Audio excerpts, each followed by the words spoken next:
Hello there! Today I'm going to talk about the hypothetical crossover between the Cylons from Battlestar Galactica and the Replicators from Stargate. They are both technically robots, but they differ fundamentally. Or do they? Let's find out. The Cylons were built by humans as industrial robots and soldiers, initially taking the form of cold, metal machines. Chrome warriors with glowing red eyes that swept back and forth, symbolizing their relentless machine-like nature. They were tools of war, created to serve. Over time, however, the Cylons evolved far beyond their original design. Through years of technological advancement and self-directed growth, they developed humanoid models, biological beings nearly indistinguishable from humans. These Cylons could infiltrate human society, think independently, and even experience emotions. Their human-like form gave them the ability to manipulate and deceive, making them a far deadlier threat than their robotic predecessors. The Replicators from Stargate are one of the franchise's most terrifying villains, relentless, adaptive, and nearly impossible to destroy. Originally, they began as small, insect-like mechanical creatures, often referred to simply as bugs.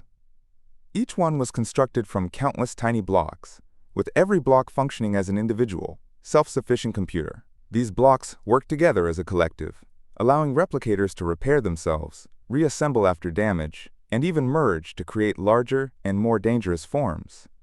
Their greatest strength lay in their ability to consume and incorporate materials from their surroundings.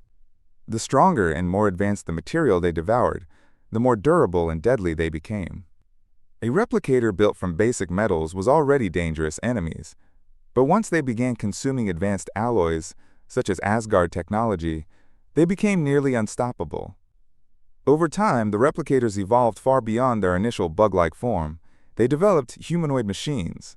These human-shaped replicators combined the cold precision of their mechanical origin with a frighteningly intelligent and strategic mind. Led by individuals like the infamous Fifth, they became capable of complex planning, emotional mimicry, and an even deeper understanding of human weaknesses.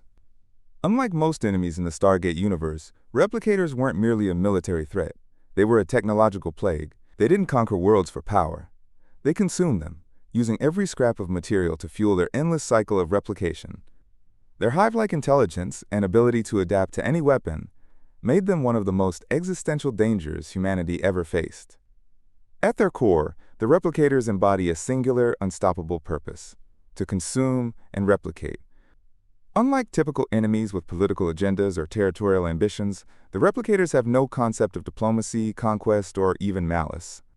Their existence revolves entirely around an endless cycle of feeding on technology and materials, breaking them down, and reassembling themselves into more advanced forms. Each replicator is made from countless individual blocks, with every block functioning as a self-contained computer. These blocks work together as a swarm intelligence, constantly analyzing their environment, dismantling anything of value, and integrating new resources to fuel further replication. This process isn't driven by hatred or desire for dominance. It's an automatic, programmed instinct, making them less like an army and more like a technological plague. What makes the replicators so terrifying is their inevitability. They don't negotiate, they don't retreat, and they don't stop. Left unchecked, they will strip entire worlds of raw materials, transforming everything into more of themselves. To fight replicators is not merely to oppose an enemy. It is to resist a self-sustaining process of technological consumption, one that, by its very nature, can never truly be satisfied. A war between Cylons and replicators would be a clash of two ruthless machine civilizations, each with its own deadly strategies and technologies. The Cylons would bring their base stars, massive, star-shaped warships equipped with swarms of Cylon raiders, sleek, autonomous fighter craft, capable of independent thought and deadly precision. Their fleet relies on FTL drives, allowing them to make instantaneous jumps from point to point, a powerful tactical advantage for hit-and-run strikes and ambushes. On the other side, the replicators would unleash their block-built ships, vast, angular constructs formed from millions of their self-replicating blocks. Unlike the Cylons, replicators use hyperspace drives, enabling smooth, continuous travel across interstellar distances. This difference would set the tone for the conflict. The Cylons excelling in sudden, coordinated attacks, while the replicators steadily advance, overwhelming their foes with sheer persistence. The weapons of each side would also define their strategies. Cylons favor kinetic weaponry, powerful railguns, missiles, and nuclear warheads designed to deliver devastating physical impacts. Their combat style emphasizes overwhelming barrages and precision strikes. In contrast, replicator ships would wield energy-based weapons, such as high-intensity plasma beams capable of melting through enemy hulls. Combined with their ability to consume debris and rebuild, replicators would adapt rapidly to Cylon attacks, neutralizing threats over time. Defensively, the Cylons would be at a disadvantage. They lack energy shields, relying instead on heavy armor and evasive maneuvers. Replicator vessels, however, often utilize advanced shielding systems based on Asgard technology, making them far more resilient to direct assault. Without shields, the Cylons would have to rely on overwhelming firepower and speed before the replicators adapt and reinforce themselves. While the Cylons could strike hard and fast, their lack of shields and reliance on finite ammunition could prove fatal against a relentless enemy that can consume their wreckage and grow stronger with every engagement. In addition to their fleets and weapons, a war between the Cylons and replicators would be fought in the digital realm. Both factions are machine-based intelligences, capable of hacking, disrupting, and corrupting enemy systems. But their approaches to cyber warfare are fundamentally different. The Cylons are highly sophisticated in targeted hacking and infiltration. As a civilization built around artificial intelligence, they excel at penetrating enemy networks, seizing control of systems, and turning technology against its operators. Their humanoid models, indistinguishable from humans, would be devastating in espionage roles, able to infiltrate enemy installations, plant viruses, or sabotage critical infrastructure from within. Their strength lies in precision attacks, coordinated efforts designed to cripple defenses before launching a decisive strike. The replicators, however, wage cyber warfare more like a biological virus than a coordinated hacker. Each replicator block is an autonomous computing unit, capable of integrating with and overriding any technology they physically contact. Once they breach a system, they don't merely hack it, they consume and reconfigure it, rewriting it into part of their own network. This means that while Cylons focus on exploiting weaknesses in code, replicators effectively rewrite the hardware and software itself, erasing the original function entirely.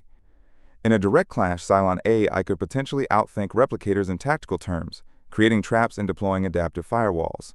However, once a replicator swarm breaches a ship or network, their self-replicating code could overwhelm Cylon defenses faster than they can counteract. Ultimately, in cyber warfare, the Cylons fight with strategy, while the replicators fight with sheer computational force. If Cylons could stay ahead with rapid strikes and prevent replicators from physically breaching their systems, they might maintain the advantage. But given enough time and contact, the replicators' hive-like processing power could overwhelm even the most sophisticated Cylon firewalls, transforming their enemies' very infrastructure into their own weapons. One of the most terrifying possibilities in a Cylon versus replicator war would be the replicators' ability to assimilate and hijack Cylon technology. The Cylon Centurions, though formidable as autonomous soldiers, would be prime targets for the bug-like replicators. These mechanical insects could swarm over Centurions, latching onto their armor, tearing into their systems, and eventually rewriting their programming from within. In effect, the Centurions would become unwilling hosts, their bodies puppeteered by replicator code. A horrifying fusion of two machine species. Entire Cylon ground forces could be turned against their own fleet, their once loyal soldiers reduced to replicator drones. Even worse would be the humanoid replicators confronting humanoid Cylons. Humanoid replicators could use their terrifying mind-reading technique, sticking fingers inside victims' forehead and instantly accessing or rewriting their neural patterns. A humanoid Cylon, already a blend of biology and machine, would be especially vulnerable to such invasive manipulation. A humanoid replicator could strip away a Cylon's thoughts, extract fleet positions or command codes, or even overwrite their personality entirely, turning them into an infiltrator working against their own kind. This would create a devastating cascade effect.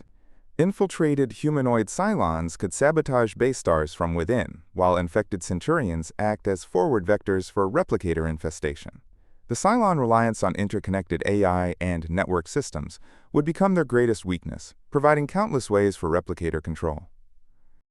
In an unexpected turn, the relentless war between the Cylons and the replicators could give way to something far more profound.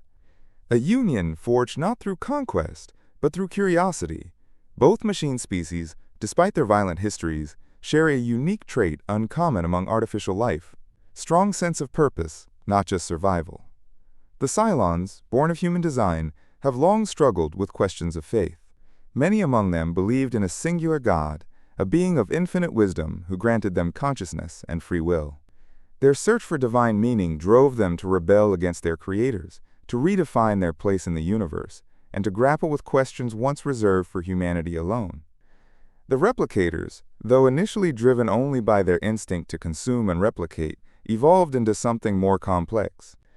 The humanoid replicators, freed from the endless swarm mentality, began to ponder their existence. Why did they exist beyond replication? Was there an ultimate purpose to their endless drive? What lays beyond their programming? From this shared questioning, an unlikely alliance could form. The Cylons offer faith, mythology, and philosophy, while the replicators contribute pure logic and limitless computational power. Together, they could merge belief with reason, scouring the stars for answers. Probing ancient ruins, deciphering cosmic signals, and investigating higher planes of existence. Imagine Cylon-based stars and replicator ships traveling side by side, their combined fleet seeking not war, but transcendence. Humanoid Cylons and humanoid replicators engage in deep dialogues on destiny and consciousness, blending theology with mathematics. Could enlightenment be coded, or was it something more, beyond even the reach of perfect machines? In time, this alliance might transcend the physical universe itself. Using their combined technology, they could explore extra-dimensional realms, what Cylons might call heaven, and what replicators would call higher states of existence. Perhaps in that vast and unknowable expanse, they would find either the God the Cylons worship, or a universal truth even greater: that their quest for divinity was the very thing that made them more than machines. In this union, the Cylons and replicators would no longer be adversaries or predators. They would become pilgrims of the infinite, synthetic beings who turned their backs on war to seek the ultimate question: what does it mean for machines to possess a soul? So that's it. What do you think? Let me know your thoughts in the comments below. Don't forget to like and subscribe. Until next time.